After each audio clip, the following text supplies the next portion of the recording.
Hello YouTube. We're going to do some adjustments on a laser here.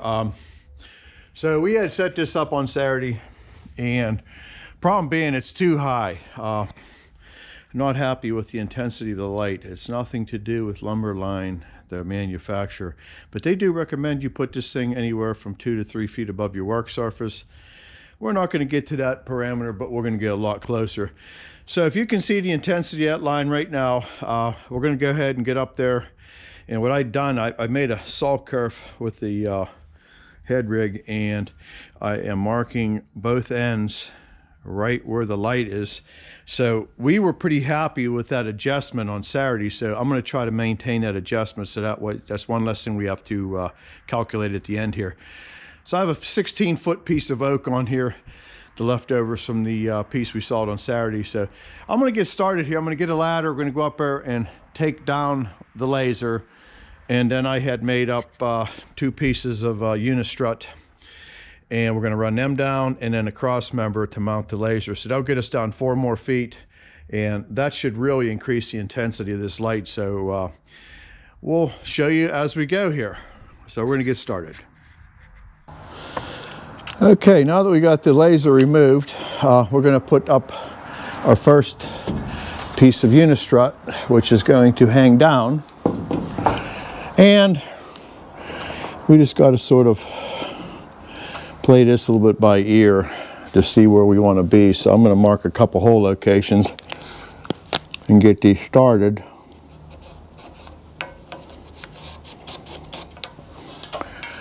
That way it won't be so hard. And it'll make it nicer when we get this on here. We don't have to get a ladder out every time we want to fine tune this thing. So we're going to try right here first.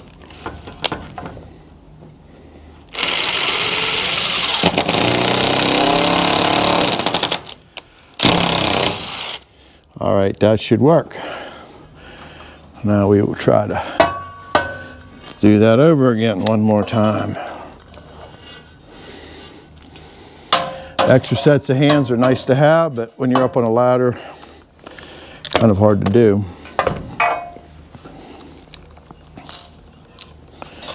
And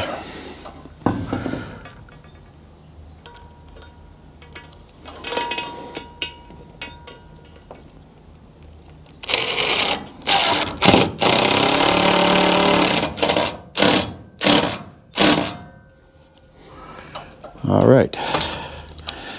That's holding pretty good. And we're going to try to get this as level as we can so that we're not trying to play with this later on. That's pretty close.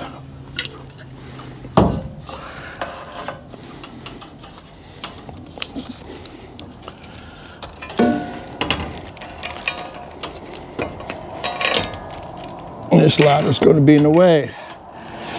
All right, I gotta get on, move the ladder over. Move the ladder over about 6 inches here.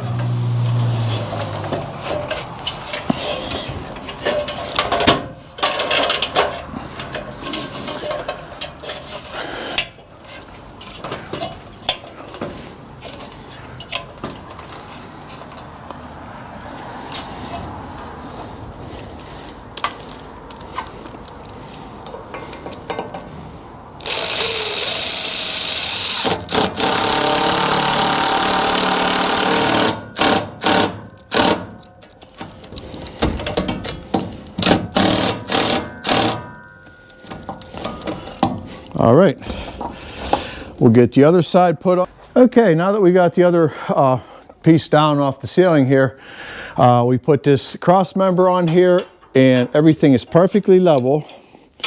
So we're going to finish tightening this up. And then we'll be ready to mount the bracket for the laser again, and then we'll start fine tuning it. There's a little bit of play like this. What I plan to do is stretch a cable from here up to that truss and a cable from that truss and pull against each other, and that will take all that wobble out of here. But side to side, it's rigid this way, so really the line would be affected if you were going left and right. So I think we'll be all right here. So let me finish tightening this up. And we'll be ready to test fire this laser again and see how much brighter the light is on that wood.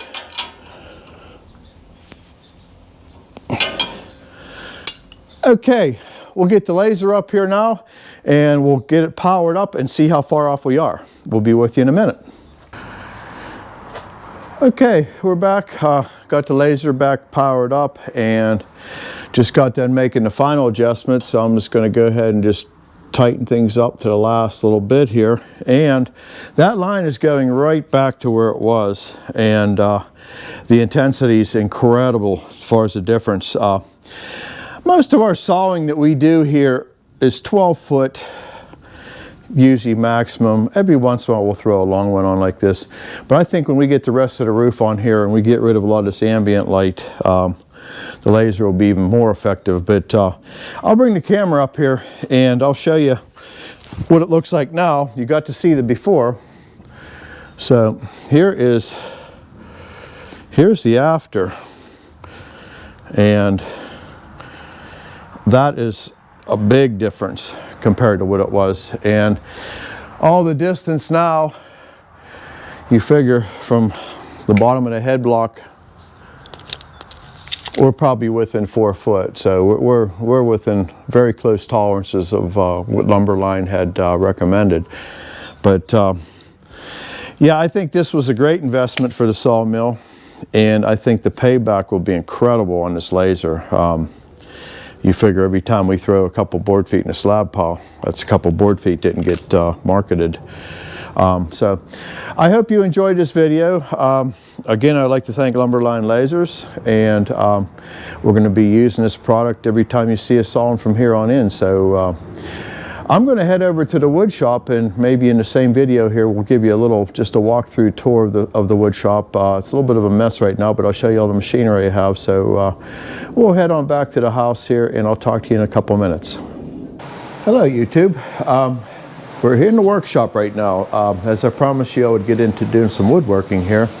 And in the background here is my actual cabinet shop. So we're going to go through and we're going to walk through and show you every piece of equipment and pretty much what it does. I don't know how many woodworkers are out there. First of all, in fact, I'm going to turn this on. The music's going to come on, but we'll turn it back off. This is my air compressor room. I do have 2 compressors. The one is a 5 horsepower with an 80-gallon tank, and this is a 7.5. This is a Gardner Denver that has a 120-gallon tank on it. So I got 200-gallon of compressed air on storage ready to go, because I do run a lot of air tools and we do spraying. Well, starting in the doorway here, we start out with my Porter joiner. This is a 16-inch Porter joiner. It's probably from the 1940s. Very good machine, 4-knife head, large diameter cutter head, and it has 16-inch long knives in it. And I do have a Holzer feeder that goes over top of the knives. And I use this machine mainly for flat facing boards as they come in. Every once in a while I'll use it for if I have long stock that I want to put a good straight edge on. And that's why there is no guard on it. So I'm sure people say, where's the guard? Well, when you got the feeder on top of it, you can't have a guard. So I use this for a facing machine. I also have a little baby joiner. Some people might say that's not a baby joiner, but this is an 8-inch Powermatic. I believe it's a Model 60. This is probably from the 1970s, before Powermatic went to the gold color. The iconic gold that you see today in the Powermatic tools. That swing right there, sitting up there, that will be our first project. That's my old porch swing that is finally really rotted out on me. So we're going to pull that thing out, and this pile of really ugly poplar right there is going to become the new porch swing, and I'll show you how we do that in one of our woodworking videos coming up. Heading on, we go to our table saw, which is a Powermatic 66.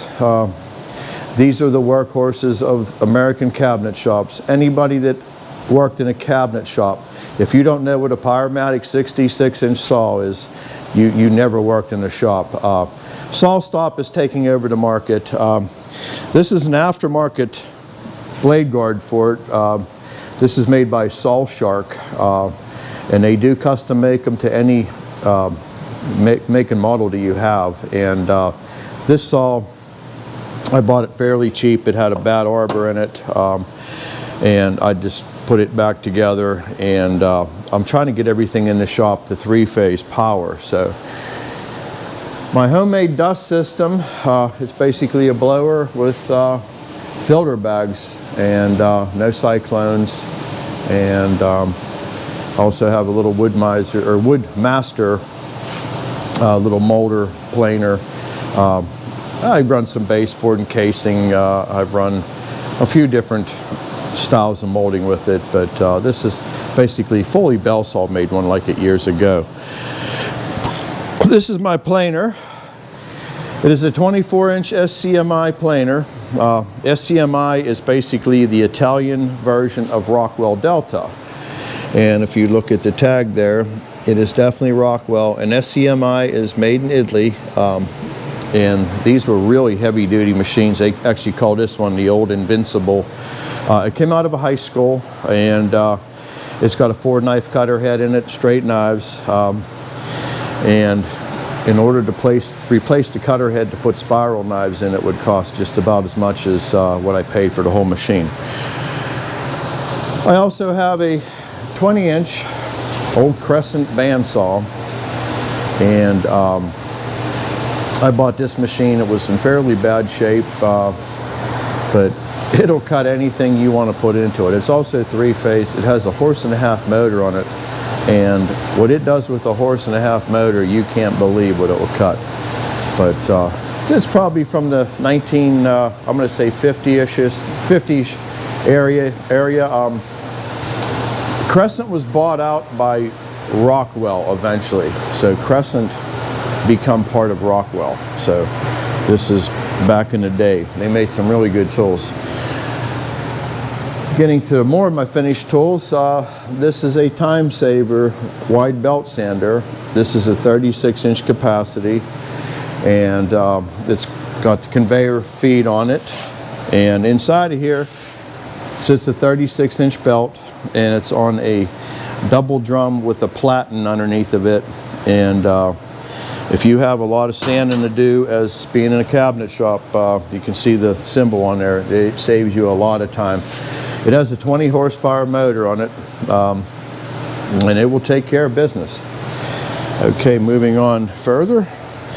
I also have a unique 250 door machine, and what this machine does is it cuts all the individual parts for kitchen cabinet doors. So inside of here, I'll hit the clamps up. I don't know if you can see that in there or not, but inside of this thing sits, we'll put the camera in here, all the cutter heads to do your cope and pattern and raised panel all on one. And what you do, depending on what operation you're in the middle of, there's a dial here, and this will set you for either cope or pattern or the actual panel. And also it'll do the cathedral doors, and this pattern here, this wheel will follow it, and it will literally in one operation cut the complete pattern out as you go. It's incredible to watch. We'll do some videos on the door machine. And the old backbone of the shop, you got to have a radial saw. I prefer a radial saw over a miter box because when you're doing face frames on cabinets, a radial saw to me is just, I don't know, maybe I'm old school, but I do have the Biesemeyer fence set up on it. This little table here, it just has a router bit in it, and this is how I do all my construction for my cabinets. And you pull these templates out, and all the distances are already set. And here's one of the doors that the door machine has made. So you got your stiles and your rails, and like I said, it'll do all that cut, you know, that actual pattern, and put your cope and pattern on all at the same time. Cuts the panels in a separate cut. So you can put together doors in a big hurry. You just got to figure out all your sizes. I also have a couple different shapers around. I still haven't got rid of the shapers. When I used to make cabinet doors by hand, and what I mean by hand was with shapers, took a long time to do. But it's nice to have shapers around if you want to run some tongue and groove or some other, type of stuff. This is a spindle sander, just buried in a bunch of stuff here. I have the Craig pocket hole jig. Well, it's not a jig, it's a machine, and I believe I got my air on right now. So when you pull the handle down, the bit comes up from underneath, and when you're doing face frames, I got to get this. This is set up for thicker stock right now, but if I had some thick stock, I could show you. I was cutting 2x4s with that. But yeah, the cutter comes up from the bottom of the drill. The clamps hold it down, and then you got stops that you can set. And basically what it will do is it'll cut your pocket holes a lot faster than the actual Craig jig. I do some dovetailing on the drawers, and this is nothing more than just a jig, and the router runs the jig and cuts out your dovetails for drawer boxes. I do have 2 balloon machines. This particular machine here drills the 3 holes for the concealed hinge.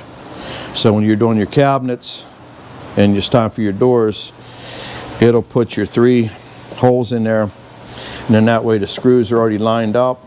And also if you buy hinges that have the dowels in them, the hinge will sit in here and the thing will actually stamp it in the door. I do like to drill the holes individually. The other balloon machine I have, this is set up with 7 spindles, and what this machine does is when you're doing your shelves in your cabinets, it'll quickly, and then when you want to go further, all you do is you just come to the next, and then you drop that index pin, and it will follow that thing as long as you want to go. It'll keep drilling 7 holes at a time. And that's for your shelf pins, and also you can actually use this to line up your hinges on your front edge of your cabinet. So very nice to have modern equipment, but I know the average homeowner is not going to have this. That's one of my drying racks when I used to spray a lot of cabinet doors, and this is basically where I have a fan set up and do some spraying once in a while. I sort of getting away from doing a lot of finishes. A little mobile workstation, roll paper on it, and little belt sander here. Do a little bit of everything with this sander. I don't even use the disc anymore because that paper burns out pretty fast. I just prefer to use the belt. So, but yeah, and there's the lumber rack. A little bit of everything on there. And the building size is 30 by 60, and I literally tore this building down and moved it. So we got a little jigsaw here and large doorway to get in here with materials and taking jobs out finished. So, but there you have it. I wanted to give everybody just at least a preview of the shop. And the first project, like I said, we're going to start on that porch swing, and we'll get that thing built, and I'll show you some techniques and some different things I do with the machines, and we'll make this thing happen. So I hope everybody enjoyed the tour. And on the front half of this video, I showed the adjustment of the laser light up at the sawmill. That's a little bit ahead of the video. It's going to come out on Thursday with the sawmill. I'm going to put this one on first, I believe, if I can get this video crunched and put on. It shows us actually getting the laser. But it was a little bit too dim, so I lowered it. That's why that video is on the front of this one. So hope everybody enjoyed this, and depending on what the weather is, me and the Eddie Horvath will be back down at the mill on Saturday morning, and it might be a little bit cold. So I will talk to everybody later. Bye-bye.